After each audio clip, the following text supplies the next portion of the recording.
গহীন এক ঘন জঙ্গল। সেই জঙ্গলের পাশেই ছিল এক নদী। সেখানে বাস করত একদল রাজহাঁস ও একটি পাতিহাঁস। রাজহাঁসগুলো ছিল খুবই অহংকারী ও লোভী। অন্যদিকে পাতিহাঁস তার পরিবার নিয়ে সেখানেই থাকত। পাতিহাঁস ছিল খুবই সৎ ও শান্ত স্বভাবের।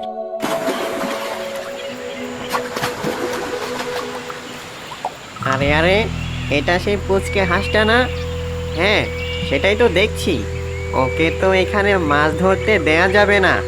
আজ আসুক, মজা দেখাচ্ছি।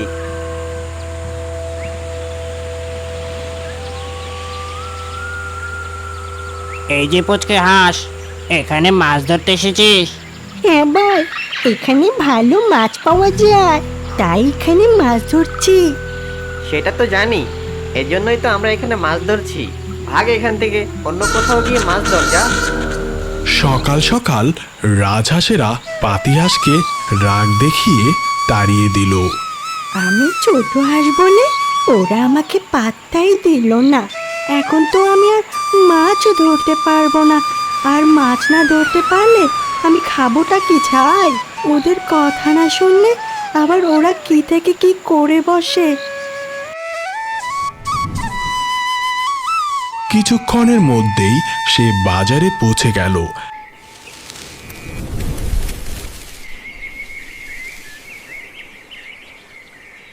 পরের দিন সকালে পাতিহাঁস আবার মাছ ধরার জন্য বেরিয়ে পড়ল। ওই দেখ, পুচকে হাঁসটা আবার এসেছে মাছ ধরতে। দেখ আজকে বেটাকে কি মজাটাই না দেখাই। বেটার বড় সাহস বেড়ে গেছে।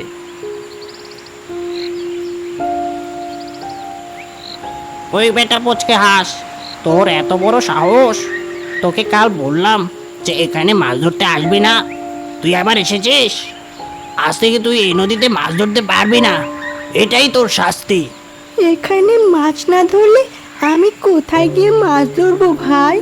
কেন, সেটাও কি আমরা তোকে বলে দেব যে তুই কোথায় মাছ ধরবি? মোহনা পেরিয়ে সমুদ্রে গিয়ে মাছ ধর, যা ভাগ। ভাই, সেখানে তো বড় বড় ঢেউ, আমি ঢেউয়ের নিচে পড়ে মারা যাব তো। তুই মরবি না বাঁচবি সেটা আমরা জানি না। মাছ ধরতে হলে তুই সমুদ্রে যা। এই নদীতে মাছ ধরলে তোকে আমরা এখানেই ডুবিয়ে মারবো। এই কথা শুনে পাতিহাঁস ভয়ে সমুদ্রের দিকে চলল। কিছুক্ষণের মধ্যে সমুদ্রে শুরু হলো প্রচন্ড ঝড়। ওরে বাবা রে, আমি কোথায় আসলাম? ডুবে গেলাম গো, ডুবে গেলাম। কেন যে সমুদ্রে এলাম মাছ ধরতে? এখন আমার কি হবে? কেউ আছো কি? আমাকে বাঁচাও, বাঁচাও, বাঁচাও।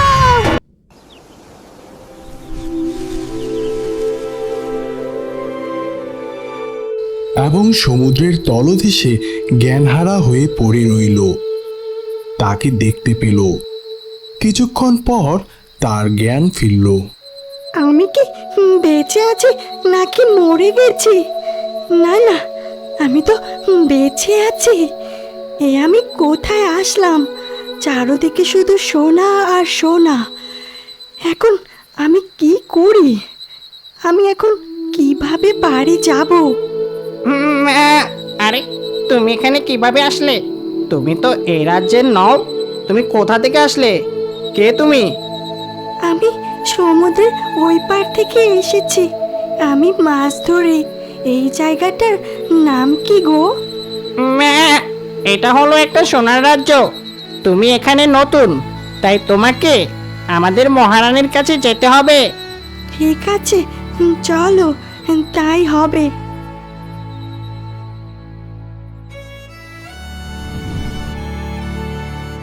রানীমা, এই পুচকে হাঁসটা রাজপ্রাসাদের পাশে ছিল, তাই আপনার কাছে নিয়ে এসেছি। তা তুমি কিভাবে এখানে আসলে? তারপর পাতিহাঁস রানীমাকে সব ঘটনা খুলে বলতে লাগলো। সব শুনে রানী বললেন, তোমার কথা শুনে মনে হচ্ছে তুমি অনেক ভালো। আসলে এই জলের ঘূর্ণি হলো তোমাদের রাজ্য থেকে আমাদের সোনার রাজ্যে আসা যাওয়ার রাস্তা। তুমি যেমন এসেছো তেমন আবার ফিরে যেতে পারবে। আগে রানীমা, আমাকে যেতে দিন। মাছ না ধরলে আমিও আমার বাচ্চারা না খেয়ে মারা যাব। ও নিয়ে তুমি চিন্তা করো না, আমি ব্যবস্থা করে দিচ্ছি। আমাদের এই রাজ্যে অনেক মাছ আছে, তুমি ওগুলো নিয়ে যেতে পারো। কিন্তু হ্যাঁ, একটাও সোনার মাছ নেবে না। যদি তুমি এখান থেকে সোনার মাছ নিয়ে যাও, তাহলে তোমার রাজ্যে যেতে যেতে সেই মাছ দ্বিগুণ হতে থাকবে। তাতে তোমার অনেক বড় ক্ষতি হবে। সোনার প্রতি আমার কোনো লোভ নেই রানীমা, শুধু খাবারের মাছ পেলেই আমি খুশি। এই কথা বলে পাতিহাঁস নদীতে চলল। কিছুক্ষণের মধ্যে সে অনেক মাছ পেয়ে গেল, আর সেগুলো নিয়ে বাড়ির দিকে রওনা দিল। ওদিকে রাজহাঁসেরা তাকে দেখতে পেল। ওই দেখ পুচকে হাঁসের পিঠে কত মাছ। তাই তো দেখছি রে, এত মাছ কোথা থেকে পেলো রে? সমুদ্রে কি ওর ভাগ্য খুলে গেল নাকি?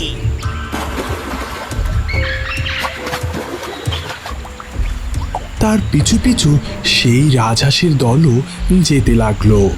তারা দেখলো পুচকে হাঁসটি একটি ঘূর্ণির ভিতর ডুবে গেল। আচ্ছা, তাহলে এই ব্যাপার, এই ঘূর্ণির ভিতরেই মাছ আছে।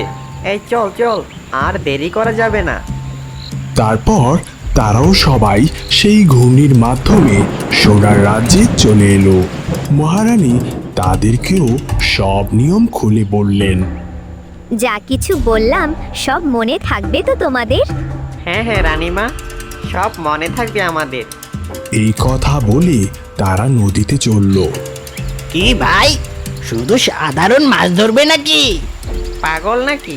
এত সোনার মাছ রেখে শুধু সাধারণ মাছ নিয়ে যাব নাকি? চল চল, কিছু সোনার মাছও নিয়ে যাই। কিন্তু রানীমা যে বলল। দূর পাগল, রানীর কথা বাদ দে। সোনার মাছ নিয়ে গেলে নাকি দ্বিগুণ হয়ে যাবে, আর দ্বিগুণ হলে ক্ষতি কি, উল্টো লাভ। হ্যাঁ, আরে চল চল, কয়েকটা সোনার মাছও নিয়ে যায়। তারপর তারা লোভ করে কিছু সোনার মাছ নিয়ে বাড়ির দিকে রওনা দিল। কিছুক্ষণের মধ্যে তাদের সোনার মাছগুলো দ্বিগুণ হয়ে ভারী হতে লাগলো। এর মধ্যে শুরু হয়ে গেল কালবৈশাখী ঝড়। কেউ আছো? বাঁচাও, বাঁচাও ভাই, তুমি সোনার মাছগুলোকে ফেলে দাও, নইলে আমি ডুবে পড়বো। না না, যাই হোক না কেন, আমি সোনার মাছ ফেলে দেব না। আমার সোনার মাছ চাই। একসময় ভারী সোনার মাছের ওজনে তারা একদম তলিয়ে গেল। তারা তাদের লোভের পরিণাম ভোগ করলো। এদিকে পুচকে হাঁস সোনার মাছের লোভ না করে শুধুমাত্র সাধারণ মাছ বিক্রি করে অনেক অনেক টাকা আয় করলো। সে অনেক বড়লোক হয়ে গেল আর আরাম করে বাকি জীবনটা কাটাতে লাগলো। ইয়ামিন, বই বাহির করো। আর স্কুলে তোমাকে কি পড়া দিছে দেখি?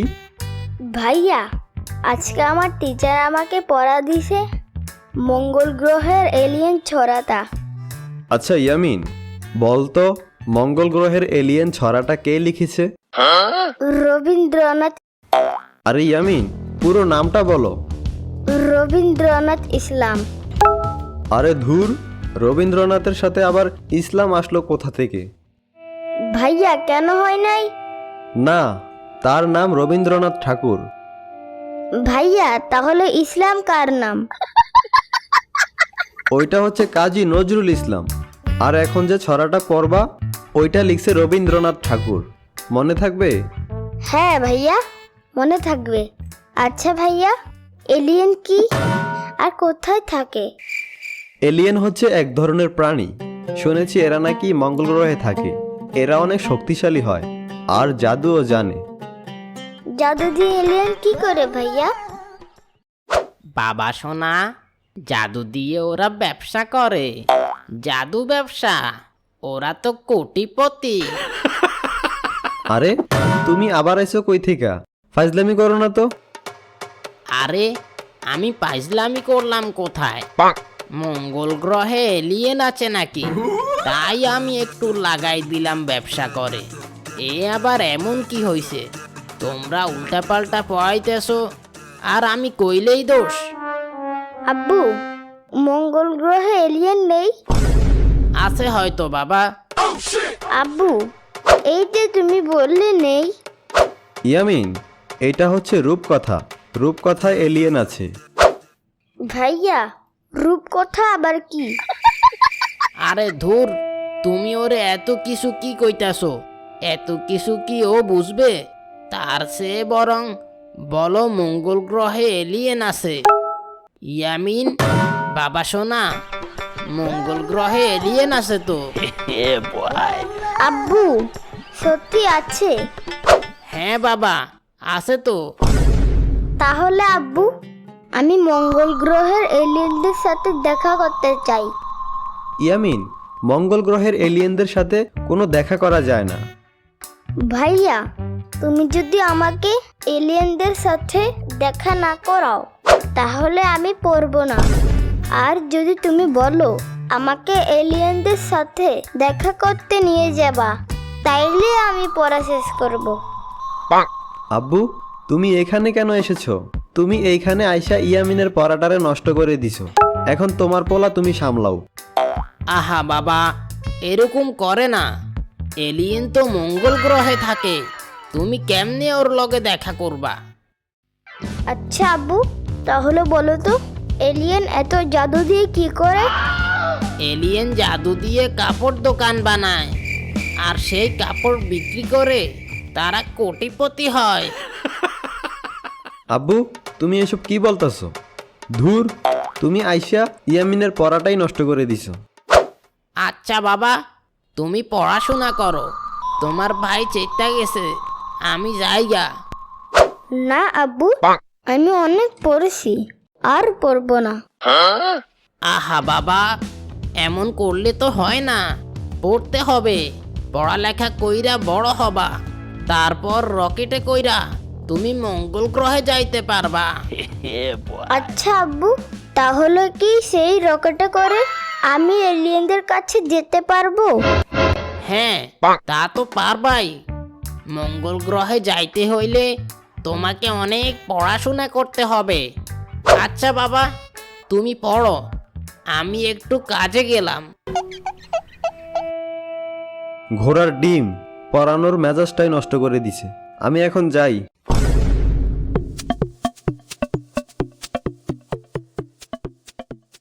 এখন একটা সুযোগ, আমি এখন সাম্বার কাছে যাই। সাম্বাই আমাকে বলতে পারবে আমি কিভাবে মঙ্গল গ্রহে যাব।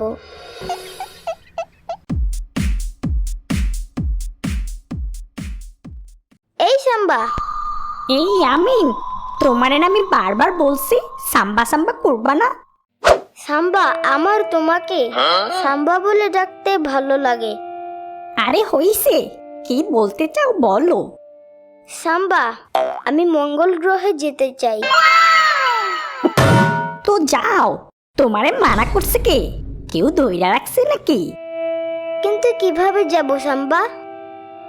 মানে কি, ওই আকাশের মঙ্গল গ্রহ? হ্যাঁ সাম্বা, তোমার কানে কি সমস্যা? কানে কম শুনো? একটা উস্তা দিমু, আমি খেয়াল করি নাই। আচ্ছা আগে বলো তো, তুমি মঙ্গল গ্রহে যাবা মানে? আমি মঙ্গল গ্রহে যেতে চাই সাম্বা। আরে কি কইতাছই আমি? মঙ্গল গ্রহে আবার তোমার যাইতে হবে কেন? ওইখানে একটা এলিয়েন আছে সাম্বা, আমি তার সাথে দেখা করতে চাই। আমার মেজাজটা গরম হয়ে যাইতাছে। কি সব অদ্ভুত কথা নিয়ে আইছো এখানে? মঙ্গল গ্রহে কোনো এলিয়েন নেই। তুমি কিচ্ছু জানো না সাম্বা, এলিয়েন আছে। হয়তোবা এলিয়েন থাকতে পারে, সেটা তোমার কাকু। আরে সাম্বা, তুমি দুষ্টামি কইরো না। তুমি বলো না আমি কিভাবে মঙ্গল গ্রহে যাব। তুমি যেমনে পারো তেমনি যাও মঙ্গল গ্রহে। যাও এখান থেকে, নাইলে আমি একটু উস্তা মাইরা তোমার মঙ্গল গ্রহে পাঠাই দিমু। সাম্বা, তুমি সত্য বলতেছো? তুমি একটা উষ্ঠা দিলে আমি মঙ্গল গ্রহে যাইতে পারবো, তাহলে এলিয়েনদের সাথে দেখা হবে। সাম্বা, তাহলে তুমি আমারে একটা উষ্ঠা দাও, আমি তোমার উষ্ঠা খাইয়া এলিয়েনদের সাথে দেখা করতে যাব। আরে ইয়ামিন, তুমি আসলেই একটা বোকা। আমি তো দুষ্টামি করে বলছি উষ্টা দিয়ে মঙ্গল গ্রহে পাঠাবো। ও সাম্বা, তাহলে কি আমি ট্রেনে করে মঙ্গল গ্রহে যেতে পারি? আরে না ইয়ামিন, মঙ্গল গ্রহে যাওয়া এত সহজ না। আচ্ছা সাম্বা, তাহলে কি আমার ওই কই কই গাড়িতে করে আমি মঙ্গল গ্রহে যেতে পারবো? আরে না ইয়ামিন, এত সহজ না মঙ্গল গ্রহে যাওয়া। তাহলে আমি মঙ্গল গ্রহে যাব কি করে সাম্বা? মঙ্গল গ্রহে যেতে হলে রকেটে করে যেতে হয়, আর তোমাকে অ্যাস্ট্রোনট হতে হবে। অ্যাস্ট্রো? এটা আবার কি সাম্বা? অ্যাস্ট্রোনট হচ্ছে তারা যারা মহাকাশ ভ্রমণ করে। সাম্বা, তাহলে আমিও সেটা হতে চাই। আমি সেটা হয়ে মঙ্গল গ্রহে যেতে চাই, এলিয়েনদের সাথে দেখা করতে চাই। তাহলে তোমাকে অ্যাস্ট্রোনট হতে হবে। এটা আমি কিভাবে হব সাম্বা? অ্যাস্ট্রোনট হতে হলে তোমাকে অনেক পড়াশোনা করতে হবে ইয়ামিন। ইস, না, ঘোড়ার ডিম, পড়াশোনা, অন্য কোনো উপায় নেই? আচ্ছা, তুমি তোমার নারীর মতো ভূত হইয়া যাইতে পারবা। ভূতরা তো আকাশে উঠতে পারে। এখন তুমিও তোমার নারীর মতো ভূত হয়ে মহাকাশে যাবা। সাম্বা, তুমি আমার সাথে মজা করতেছো? আরে দূর ইয়ামিন, আমি তোমার সাথে মজা করব কেন? ভূত হইলে তুমি মহাকাশ ভ্রমণ করতে পারবা আর এলিয়েনদের সাথে দেখাও করতে পারবা। না না, আমি ভূত হব না, অন্য কোনো উপায় বলো সাম্বা। তাইলে তুমি আয়রন ম্যান হও। আয়রন ম্যান হলে তুমি আকাশে উঠতে পারবা। হ্যাঁ সাম্বা, আমি চাইলে আয়রন ম্যান হব, কিন্তু সেটা আমি কিভাবে হব সাম্বা? জানি না, যাও তো এখান থেকে। খুব জ্বালাইতেছো আমারে। আমার ধৈর্যের বান কিন্তু ভাঙা যাইতেছে। আরে যাচ্ছি সাম্বা।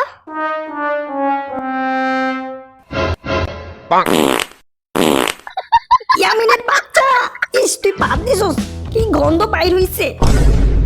না সাম্বা, আমি একটু গ্যাস চাইছি। গ্যাস ছাড়া লাগে কি তোমার কাছে আমার ঘরটাই পছন্দ হয়েছে নাকি? ইস, আর তাও আবার এত গন্ধ। পচা গুল খাইছো নাকি? সাম্বা, আমি পচাগুল খাই নাই। পচাগুলের গন্ধ তোমার ঘর থেকে আসছে। আমার পাদের গন্ধ থেকে তোমার রুমের গন্ধ অনেক খারাপ। তোমার ঘরে হাগু হাগু গন্ধ আছে, আর তুমিও গন্ধ আরি সাম্বা। তোমার বগলের গন্ধ শুকলে যে কেউ অজ্ঞান হয়ে যাইব। ইয়ামিনের বাচ্চা।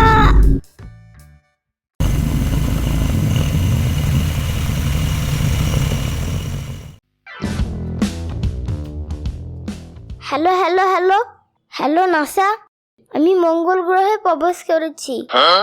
নেমেছো ভালো কথা, কিন্তু তোমার যে মিশনটা আছে ওটা কিন্তু অবশ্যই কমপ্লিট করে আসবে। আর শোনো, ওখানে অদ্ভুত কিছু যদি খুঁজে পাও তাহলে অবশ্যই সাথে করে নিয়ে আসবে। অন্য কোথাও আবার লুকিয়ে রেখো না কিন্তু। হ্যাঁ আমি বুঝেছি, আমি যাই পাবো সাথে করে নিয়ে আসবো। এখন দাঁড়ান, আমার প্রথম মিশন হচ্ছে এলিয়েনকে খোঁজা আর তার সাথে দেখা করা। আচ্ছা ঠিক আছে, তাহলে তুমি যাও।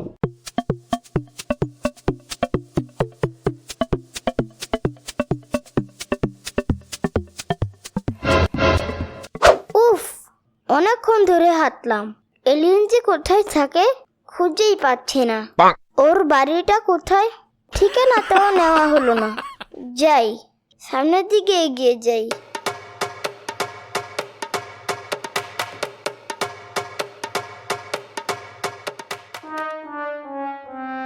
এখানে তো এলিয়েনও নাই, তাহলে কি আমি যা ভেবেছি সবই মিথ্যা? এলিয়েনদের সাথে কি আমার দেখা হবে না? এখন কি করব? Hello hello hello, testing. কি হয়েছে ইয়ামিন, তুমি কি আমার কথা শুনতে পাচ্ছো? তুমি এভাবে চিৎকার করছো কেন? আরে ধুর, কিছু হয় নাই আমার। আমার এখন মুতু পাইছে। ও, তুমি এখন নাসার কর্মী, এভাবে কি এটা বলে? আচ্ছা ঠিক আছে, আমার টয়লেট পাইছে। ও তাহলে সমস্যা কি, টয়লেট করো। আরে আমি টয়লেট কোথায় করব? এখানে তো কোনো টয়লেট নাই। আমি তো প্যাম্পাস পরতে ভুলে গেছি। ওহো সর্বনাশ, কি করলা এটা তুমি? তুমি প্যাম্পাস পরে যাবা না? এখন যদি তুমি ওই পোশাকের মধ্যে টয়লেট করে দাও তাহলে তো পুরোটাই নষ্ট হয়ে যাবে। তাহলে এখন আমি কি করব বলো?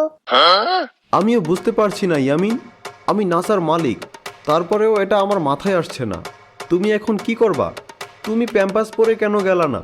আর তুমি এত বড় একটা কাজে গেছো, তুমি টয়লেট সেরে যাবা না? বারে, আমার যে এত দেরি লাগবে মঙ্গল গ্রহে আসতে সেটা তো আমি জানি না। আর তখন তো আমার টয়লেট পাই নাই, এখন আমার টয়লেট পেয়েছি। যাহ, মিশনটা মনে হয় এবার ভেস্তে যাবে। আরে ধুর, তুমি চিন্তা করো না, আমি আশেপাশে দেখছি টয়লেট আছে কিনা। আরে তোমার কি মাথা খারাপ নাকি ইয়ামিন? মঙ্গল গ্রহে তুমি টয়লেট পাবা কোথায়? সব তোমাদের দোষ। তোমরা আমাকে আগে বলবা না মঙ্গল গ্রহে কোনো টয়লেট নাই? আমি তো মনে করেছি এলিয়েন যেহেতু থাকে এখানে টয়লেট অবশ্যই আছে। এই কথাও কি তোমাকে বলতে হবে ইয়ামিন? আচ্ছা বুঝছি, এখন তোমার সাথে আমার কথা বলতে ইচ্ছে হচ্ছে না। আমি আশেপাশে টয়লেট খুঁজি। কি অদ্ভুত ব্যাপার, মঙ্গল গ্রহটা এত বড় কিন্তু একটা টয়লেটও নাই। এর জন্যই মনে হয় মঙ্গল গ্রহে কোনো মানুষ থাকতে আসে না। সাধারণ মুতু পাইলেও কিন্তু মুতু করতে পারছি না। আর যদি হাগু পাইতো তাহলে কি করতাম? ওয়াও, ওই তো এলিয়েন। আমি এলিয়েনকে খুঁজে পাইছি। নাসা নাসা, আমি এলিয়েনকে খুঁজে পাইছি।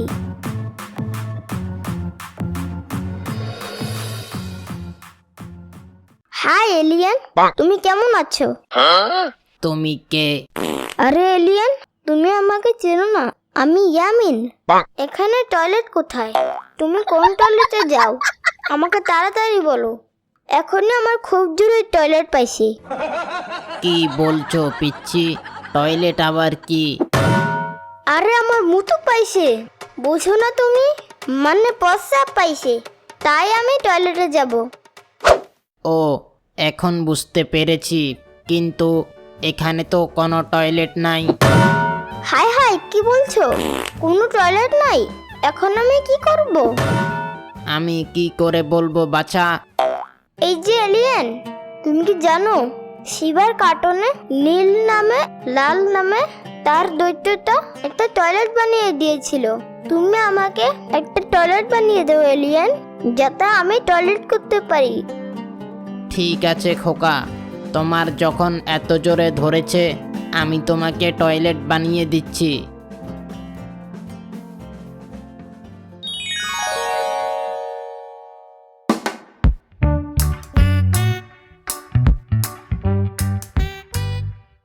হ্যালো হ্যালো ইয়ামিন, তুমি অ্যাস্ট্রোনটের স্যুটটা কেন খুলছো? এ কি, আমি আমার পোশাক খুলতেছি, তুমি জানলা কি করে?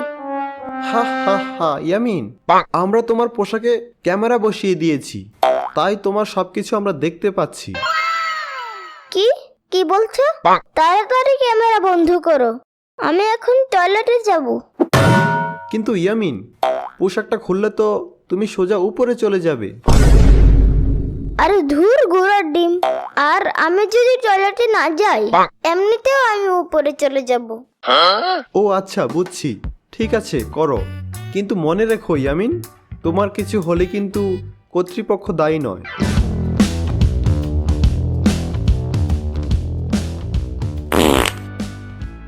আহ কি শান্তি! আরে আমি অক্সিজেন পাচ্ছি কিভাবে? খোকা ছেলে, তুমি তো মঙ্গল গ্রহে নেই।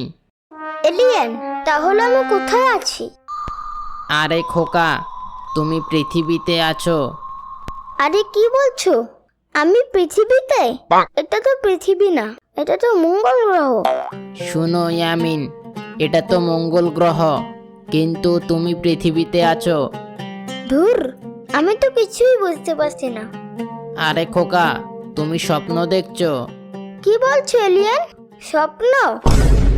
হ্যাঁ তুমি স্বপ্ন দেখছো। আমি কিছুতেই বিশ্বাস করি না।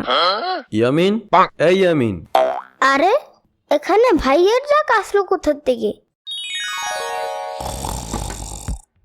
এই ইয়ামিন, ইয়ামিন ওঠ, তাড়াতাড়ি উঠতে বলছি। আজকেও তুই বিছানায় মুতু করছিস? ভাইয়া আমি এখানে কিভাবে এসেছি? কেন, তুই তো তোর বিছানায় ঘুমাইতাছস, আবার বিছানায় মুতুও করছিস। কি বলছো ভাইয়া? আমি বিছানায় মুতু করছি? তার মানে ভাইয়া আমি মঙ্গল গ্রহে মুতু করি নাই, আমি বিছানায় মুতু করছি। ইস রে, আজকেও বিছানাটা নষ্ট করে ফেলেছে। কি করছে এই বিছানাটা রে? তোর কপালে আজকে শনি আছে ইয়ামিন। যা, তুই এক্ষুনি এই বিছানা পরিষ্কার করবি। ভাইয়া আস্তে বলো, সবাই শুনতে পাবে। আর হ্যাঁ প্লিজ তোমরা কেউ সাম্বাকে এটা বলো না। আর বন্ধুরা, গল্পটা যদি ভালো লাগে তাহলে আমার এই চ্যানেলটা সাবস্ক্রাইব করে দিও।